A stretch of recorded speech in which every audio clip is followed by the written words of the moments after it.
Hopefully the last video wasn't muffled because I just seen that it went down like this. In this video, we're gonna be talking about all the EFS lenses you guys should get for your crop sensor cameras. EFS lenses or RFS lenses?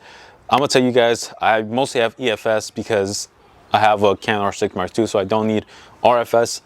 But yeah, the most basic one is an 18 to 55 millimeter, which I don't have right here, but it's in the house, but I don't want to get it because I have to remove a bunch of stuff, move it, get it. But I do have the 18 to 35, that's right here.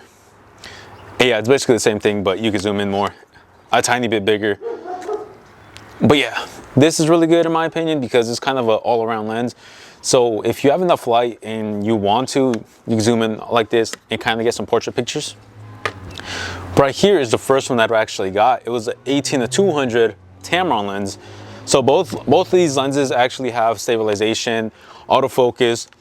But with this one, you can lock it in place. So now it doesn't creep. But if you take it off, it still doesn't creep unless you actually go like that. But after you use it a lot, wear and tear, it is gonna creep by itself. So it's good to have a lock on it. So those two were like the Telephoto all-around lenses. Right here's a wide-angle lens. Is a 10 to 22 millimeter. There's also a 10 to 18 millimeter, and that one has stabilization. This one doesn't, but this one can zoom in a tiny bit more, which kind of doesn't matter. That I realized while actually having this and learning more about cameras, because those 4 little millimeters doesn't matter. You can just crop it and you basically don't lose quality. This is good because you get wide-angle lens for vlogging, or if you want to take landscape photos. This is really good. I have another one right here. It's a 17 to 40 f4, but this is for full frame cameras. I mean, it fits on both DSLRs, mirrorless cameras for EF and RF mount. But if you do have an RF mount camera, you're gonna have to get an adapter, which is probably like $50 to $200. The one that I got, I think, was like $200, but that's because it has a built-in ND that I'm using right now. But if I didn't use it, it would be all blown out, all out of proportion. But if you put this on the crop sensor camera, it ends up being like a 28, 29 to like a 58. So you get like a kind of weird range, but you could basically use it as a 24 to 70.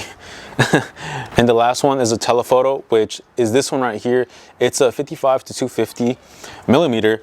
And this one's really good. You can actually get some portrait pictures, but yes, no, because you know, it's not like a lower aperture. This thing goes to like, what is it?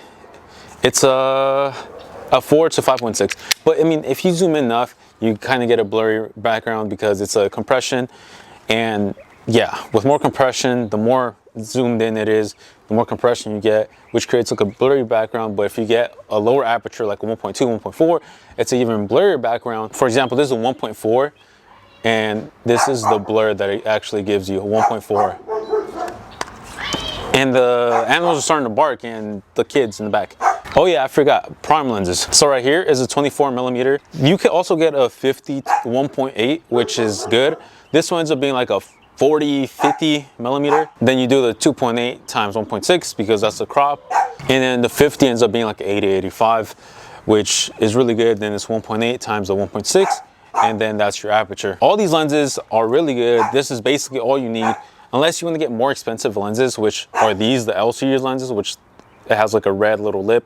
I think that's what they call it. But yeah, this is basically what you get. These are the lenses that you need. I mean, if I only had to recommend one, it's honestly the one that kind of zooms in. So it'd be like the 18 to 135. This one's all around lens.